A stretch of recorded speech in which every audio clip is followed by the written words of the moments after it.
បាទសួស្តីបាទ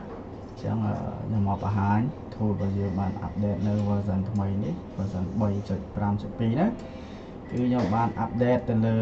ការ install នៅការ update នៅ Facebook ណា automatic ចឹងគឺយើងគ្រាន់តែដាក់ file APK នៅក្នុង folder tool ចឹងដល់ពេលដែលវាបើកទៅវាឆែកមើលហើយតើនៅក្នុង LD នោះយើង install version ណាវាឆែកមើលអូតូណាចឹងវាឆែកមើលផ្ទៀងផ្ទាត់ជាមួយនឹង file ដែលយើងដាក់ណាបាទ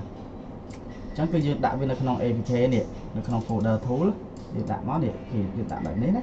ចឹងអា file ហ្នឹងគឺខ្ញុំនឹងតម្លាក់ឲ្យអ្នកទាំងអស់គ្នានៅពេលដែលវា update អីខ្ញុំធ្វើ file ហ្នឹងតម្លាក់ឲ្យហើយឬក៏អ្នកទាំងអស់គ្នាចង់ធ្វើខ្លួនឯងក៏បានដែរអ្នកទាំងអស់គ្នាមាន APK ខ្លួនឯងអ្នកទាំងអស់គ្នាដាក់ចឹងទៅនេះឈ្មោះវាគឺដាក់ចឹងណាទី1គឺដំបូងខ្ញុំផ្ដើមដោយ SB តមក underscore អាសញ្ញា underscore tray ខាងក្រោមហ្នឹងតមកគឺជា version បាទ version មកតមកក៏តុយវា APK ណាបាទអ្នកនរគ្នាអត់មានទេចាំនៅពេលដែលមាន version ថ្មីខ្ញុំនឹងធ្វើការខ្ញុំធ្វើនឹងតម្លាក់ឲ្យអ្នកនរគ្នាហើយអ្នកនរគ្នាយកវាមក replace នៅក្នុងហ្នឹងមកណានៅក្នុង folder APK ណា APK ហ្នឹងនៅក្នុង folder tool បាទ APK ហ្នឹងយើងដាក់វាតម្លាក់វាចូលមកបាទហើយយើងលុបអាចាស់ចោលទៅឬក៏យើងទុកទៅបាទប៉ុន្តែខ្ញុំ recommend ឲ្យលុបអាចាស់ទៅយើងទុកតែមួយបានហើយបាទវាធ្វើការលឿនបន្តិចបាទអញ្ចឹងការដាក់ APK ដាក់ Facebook កម្មវិធី Facebook ដើម្បីវា update ហ្នឹងគឺយើងដាក់បែបហ្នឹងអញ្ចឹងខ្ញុំ update វាគឺកន្លែងហ្នឹងណាអញ្ចឹងគឺយើងត្រូវមាន file ហ្នឹងបើយើងអត់មានទេ tool វា error ហើយអញ្ចឹងយើងត្រូវដាក់ហ្នឹងណាព្រោះវាត្រូវការផ្ទៀងផ្ទាត់អាហ្នឹងជាមួយនឹងក្នុង LD របស់យើងអូខេអញ្ចឹងខ្ញុំ update គឺខ្ញុំបាន update អាហ្នឹងបាទទី1គឺវាធ្វើការupdate នៅកម្មវិធី Facebook ឲ្យយើងអូតូបន្តិចបាទយើងគ្រាន់តែយកកម្មវិធី Facebook ហ្នឹងយកមកដាក់ក្នុង folder APK របស់ tool បាទអូខេអញ្ចឹងចំណុចទី2គឺខ្ញុំ update នៅមុខងារនេះ delete post នេះបាទ delete post ហ្នឹងគឺ delete post នៅក្នុង page ណាបាទដែលកាលពីមុនខ្ញុំបាន update នៅនេះ delete post នេះប៉ុន្តែវាធ្វើការ delete ទាំងអស់យើងអាចរើសpage ណាបានទេណានៅពេលដែលយើង select ហ្នឹងយើងឲ្យវាលេងនៅមុខងារ delete post ហ្នឹងវានឹងធ្វើការលុបទាំងអស់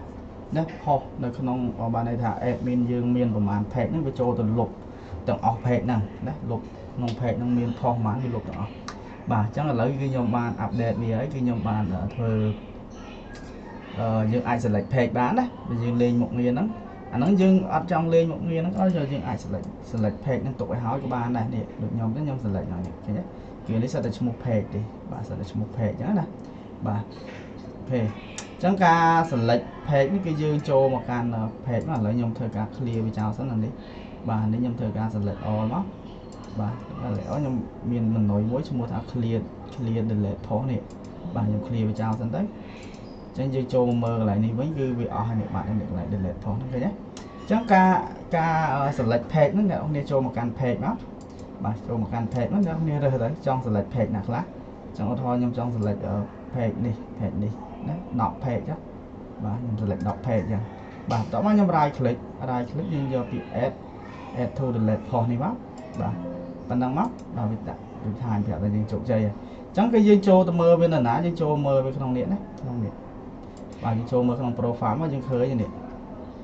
ឃើញទេ page នេះមិញយើង select ប៉ុន្មាន page មិញយើង select 10 page ប៉ុន្តែមិនយើងឃើញប៉ុណ្ណឹងបាទឃើញប៉ុណ្ណឹងបានន័យថានេះតើយើងធ្វើយ៉ាងទៅមកវាឃើញទៀតហើយឃើញទេបានន័យថា10 page មិញហ្នឹងវាគឺជារបស់នេះរបស់អាទី1ទី2ទី3ឃើញទេបាទវាបោះអាហ្នឹងណា10 page ហ្នឹងវាជារបស់អា3 admin ហ្នឹងអញ្ចឹងគឺវានឹងធ្លាក់ចូលក្នុងហ្នឹងឲ្យតាម admin នីមួយៗអញ្ចឹងដែរបាទអញ្ចឹងការ select page គឺយើងអាច select អញ្ចឹងកន្លែងនេះក៏យើងអាច remove បានដែរយើងចង់ remove វិញយើង select 10 page មកយើង remove វិញទៅណាដូចយើងធ្វើមិញដូចខ្ញុំបង្ហាញមិញយើងចុច clear ទៅវានឹង clear បាត់ហើយប៉ុន្តែមានវិធី clear ទៀតគឺយើងអាច clear នៅកន្លែងនេះបានណាយើង select មក select អញ្ចឹងមកបាទយើង select វាអញ្ចឹងមកយើងចង់ clear វាយើង right click មកយើងឃើញមានពាក្យ clear delete post នេះអញ្ចឹងយើងចុច clear ទៅគឺបាត់ហើយណាគឺបាត់តែម្ដងបាទចង់វិធីមួយទៀតគឺយើងអាចដាក់វាតាម page setting ឧទាហរណ៍ថាឥឡូវខ្ញុំ select លើនេះ select លើទី1ហ្នឹងទី1ហ្នឹងមាន5 page បាទខ្ញុំចង់ឲ្យវាលុប delete post នៅក្នុង page ណាមួយអញ្ចឹងខ្ញុំចុចចូលមក page setting មក ចឹងយើងរើសទៅយើងរើសចង់ឲ្យវាលុបលើ page មួយណាយើង select មកបាទ select ចឹងមកយើងធ្វើការចុច add នេះ add delete post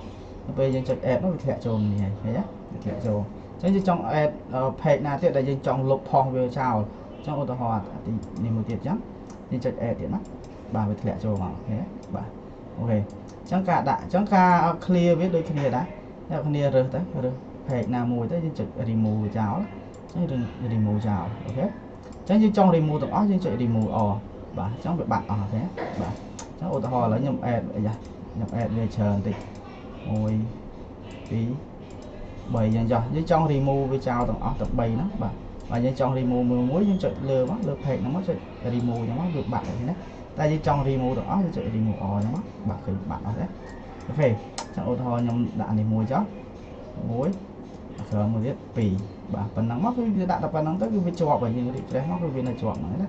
បាទចឹងយើងខ្វល់វាមកយើង refresh នេះមកយើងឃើញមានចូលមកនេះឃើញទេឃើញមាន2 page ណា2 page ហ្នឹងដាក់ត្រូវ delete post បាទចឹងដល់ពេលដែលយើងមកលេងនៅមុខងារ delete post ហ្នឹងគឺវានឹងធ្វើការដែលយើងយក account នឹងទៅលេងណាមុខងារ delete post ហ្នឹងគឺវានឹងធ្វើការលុប post ទាំងអស់នៅក្នុង2 page ហ្នឹងណាវានឹង switch ចូល page មួយ page នេះ page នេះ page នេះបាទវានឹងធ្វើការលុប post ទាំងអស់បាទអូខេចឹងការ select page គឺយើង select បែបហ្នឹងគឺយើងមាន2វិធីណាក្នុងការ select page ទី1យើងអាចចូលមក select តាមនេះតាម tree view page នេះតែម្ដងណាយើងអាច select យើងចុច select all មកក៏បានបាទ select all មកវា select all ហើយឃើញណាបាទ select all មកយើងអាចដាក់វាទៅបើយើងចង់លុបទាំងអស់ add មក10ជោគជ័យដល់ពេលដែលយើងចូលមើលឃើញណានៅក្នុង column នេះគឺវាចូលទាំងអស់ឃើញណាបាទអានេះ count មាន50ទេតែ page មាន170ជាងបាទអញ្ចឹង page វាចូលមកកាន់ admin របស់វាហើយបាទវាស្គាល់ admin វាបាទអូខេអញ្ចឹងយើងអាច